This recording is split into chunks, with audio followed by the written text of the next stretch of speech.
Oi, gente, tudo bem com vocês? Espero que todos estejam bem, todos se cuidando, todos se guardando.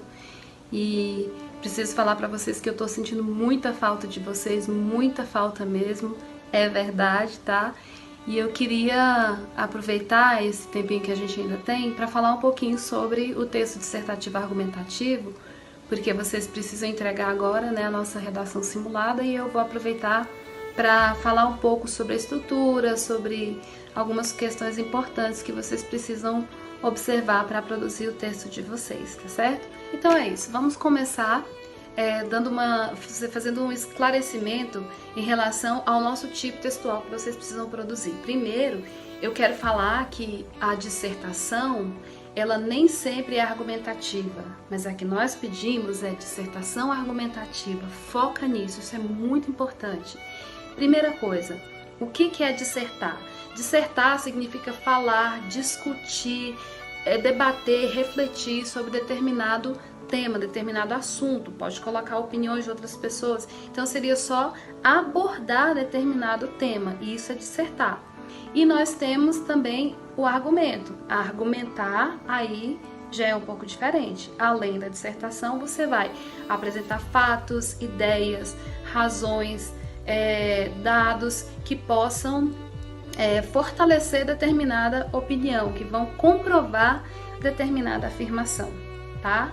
E o texto que é pedido para vocês é dissertativo, argumentativo. Logo, vocês vão ter que falar sobre um determinado assunto e o foco seria argumento. Você tem que ter uma opinião e você tem que ter um argumento, tá bom?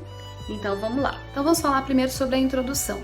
A sua introdução, basicamente, o primeiro parágrafo inteiro, ele é o parágrafo introdutório, ele é composto por duas partes, tá? Que é a explicitação do tema, você vai deixar claro sobre qual é o assunto que você vai falar, ele vai aparecer ali, e a explicitação da tese. A tese nada mais é do que a sua opinião. Qual é a sua opinião sobre o assunto que você está falando ali? Então, no primeiro parágrafo já fica claro o seu posicionamento. O que você vai fazer depois? Defender esse seu posicionamento. Então, tem que ficar clara a sua opinião logo no primeiro parágrafo, ok? Para facilitar, nós vamos falar de alguns tipos de introdução que nós podemos usar no nosso texto dissertativo argumentativo. São muitos mesmo, mas nós vamos falar só de alguns, acho que 3 ou 4 que eu vou colocar aqui para vocês terem uma noção já para usar nessa semana, tá? O primeiro tipo de introdução que eu quero falar com vocês é a alusão histórica. Vocês já conhecem, né, e sabem o que seria uma alusão histórica. Seria você buscar fatos do passado que estão relacionados com o tema, tá? Como exemplo, nós temos esse trecho aí. Com o fim da Segunda Guerra Mundial, o mundo entraria em uma nova fase, a Era Atômica. Mesmo com o término da ameaça nazista e de todas as atrocidades cometidas no maior conflito armado da história, a sociedade moderna não teve sua tensão diminuída. Pelo contrário, o medo só mudou de cara, se tornando um perigo constante e iminente. Um dos fatores que contribuem para que essa situação se mantenha até hoje é a mídia, que se tornou um importante meio de divulgação sobre o perigo atômico. É isso, esse parágrafo ele está fazendo uma alusão histórica, ele faz um comentário, ele vai buscar lá nos conflitos, a ameaça nazista, Segunda Guerra Mundial, né? Então nesse contexto aí é que ele vai introduzir o assunto. Tem que ter muito cuidado quando você vai fazer uma alusão histórica, ela realmente tem que estar relacionada com o tema geral do seu texto, ok? Outro tipo de parágrafo introdutório que você pode fazer é começar o seu texto com uma citação. É muito comum e muito rico você começar o seu texto com uma citação, assim como a alusão histórica também, dá a ideia que você tem outros conhecimentos, pensando que o nosso texto dissertativo, argumentativo, ele é interdisciplinar. Então pode cair qualquer assunto, qualquer tema, e às vezes um tema que a gente não domina muito pode dificultar, tá? Mas a citação também mostra que você conhece temas e conhece autores, né? E na citação, então, o que seria? Você fazer uma referência a alguma autoridade no assunto, ou a filósofos, a estudiosos, a pensadores, a artistas, cientistas, poetas.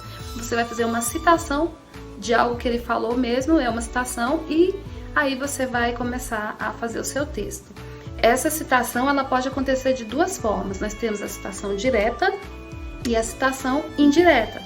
A citação direta é aquela que nós usamos aspas. Olha o exemplo. Só sei que nada sei, disse Sócrates, filósofo grego. Isso revela a necessidade de constante aprendizado e põe em xeque o conhecimento no qual nos apoiamos atualmente. Citação indireta, na mesma no caso, o filósofo grego Sócrates defende que a nossa única certeza é a de que não sabemos e desta forma estamos em constante aprendizado.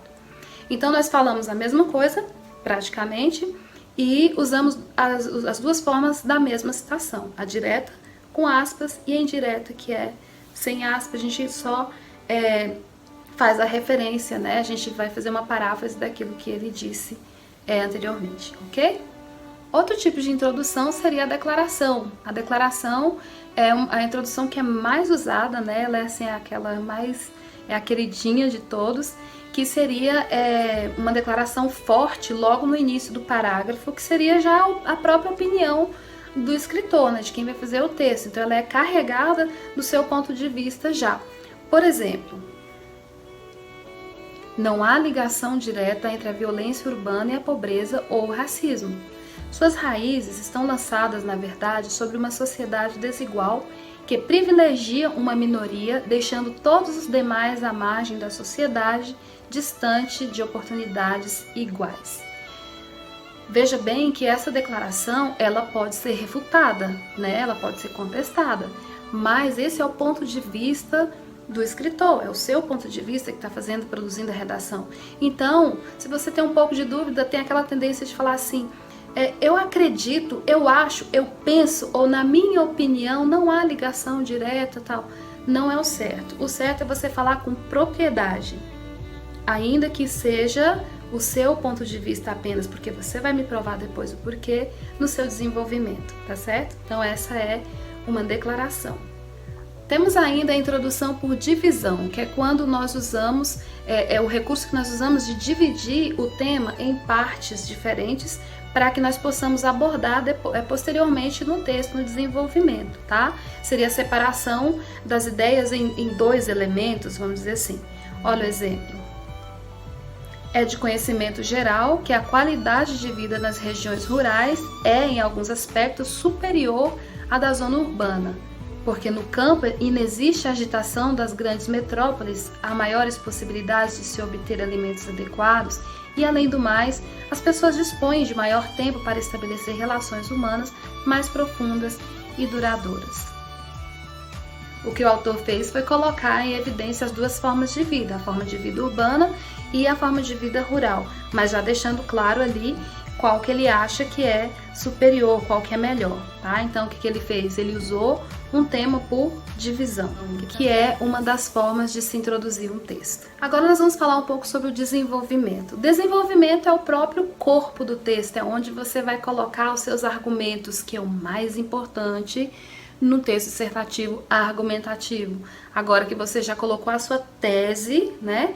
O seu tema já ficou claro, você já colocou qual é a sua opinião, agora me prova, me mostra com dados, com exemplos, que você está certo sobre o que você falou lá na sua tese, tá? Os tipos de argumentação que nós podemos usar também são muitos, e muitos têm até o mesmo nome do tipo de parágrafo introdutório, só que a forma que você vai usar que é diferente, tá? Que aí você vai usar como argumento e não para introduzir uma conversa, tá?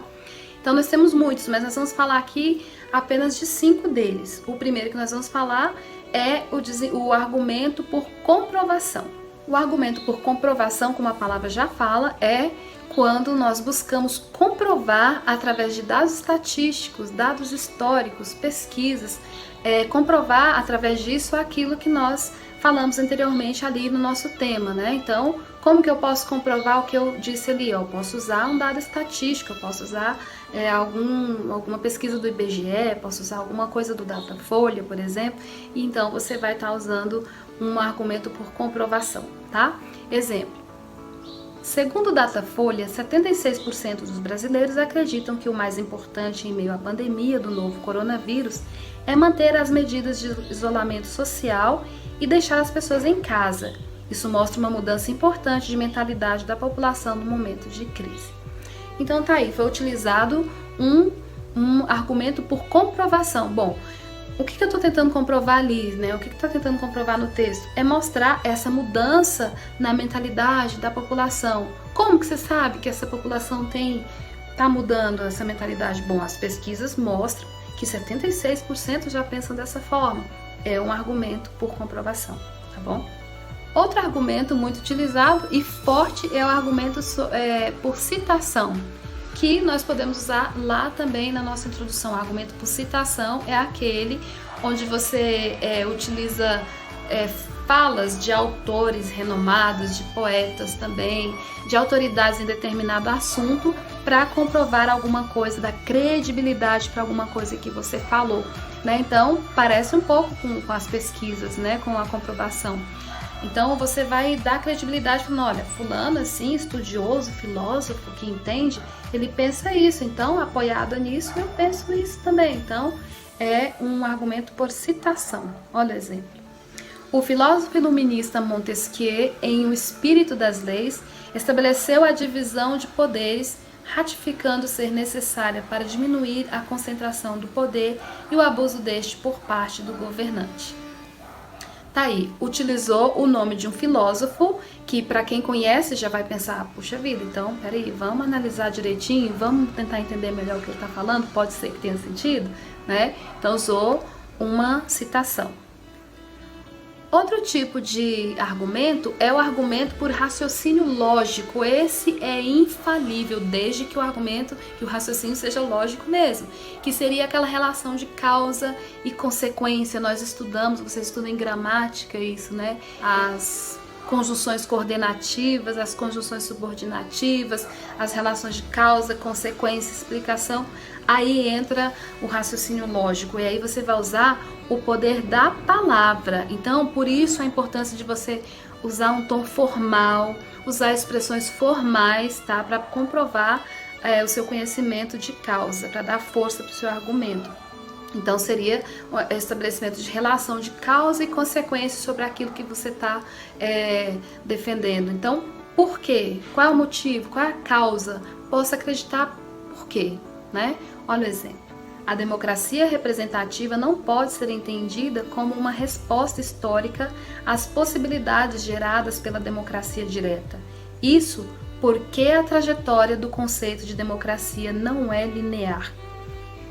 Lá aparece o porquê, né, que já é uma conjunção que vocês já estudaram e ela dá uma ideia de explicação. E nesse caso ela vai mostrar o que? A causa. Então vai dar credibilidade, porque você está explicando, você não está só declarando, né? Se você só declara, você está fazendo um texto apenas dissertativo. Bom, é assim. É assim por quê? Porque sim, né? Então quando você explica o porquê, você está usando um argumento por raciocínio lógico. Esse é o mais usado. Tá? Nós temos também o argumento por comparação, que ele se baseia em fatores de semelhança ou analogia evidenciados pelos dados que foram apresentados. Então você vai fazer uma analogia, uma comparação de dados de diferentes lugares, de diferentes situações, para você tentar comprovar a probabilidade de você estar certo, tá? Ou comprovar a probabilidade é meio complicado, né? Mas tentar aproximar a pessoa dessa probabilidade, tá? Olha o exemplo. Evitar a quarentena para salvar a economia brasileira não seria a melhor saída no momento. Alguns países europeus e americanos já experimentaram o caos, reticência. Então tá aí, ele tá fazendo uma comparação entre a nação brasileira e outras nações, outras experiências. Então ele está usando o argumento por comparação. Então, olha, se aconteceu assim em vários lugares, o cenário é semelhante, situações semelhantes, então é provável que, né? É um argumento também muito importante. Temos também o argumento por exemplificação ou ilustração, que nada mais é do que dar um exemplo, né? Fazer uma ilustração de alguma situação, de algum fato, né? De algum acontecimento. Apoiar a sua afirmação em cima de um exemplo, tá? Em cima de um relato de um fato real ou fictício, mas normalmente um fato real. Então a exemplificação é você apoiar o seu argumento em uma exemplificação. Espero ter ajudado vocês, tá? Eu espero que vocês façam com muita calma, aproveitem o tempo, vocês vão fazer em casa, então vocês podem fazer um levantamento de dados, vocês podem estudar bastante o assunto, pesquisar, e na hora de produzir, na hora de escrever, é só você e os seus conhecimentos que você já levantou anteriormente, tá? Mas dê o seu melhor e evitem o plágio, tá? Porque são muitas redações, talvez uma ou outra vai passar despercebida, mas assim, não copiem nada da internet, só tirem dados estatísticos, citações, pode aproveitar para vocês pesquisarem essas coisas, mas o texto ele tem que ser seu. Lembra que nós estamos aprendendo para depois fazer certinho, sem precisar de cola nenhuma, tá certo? Boa sorte para vocês, fiquem com Deus, um beijo.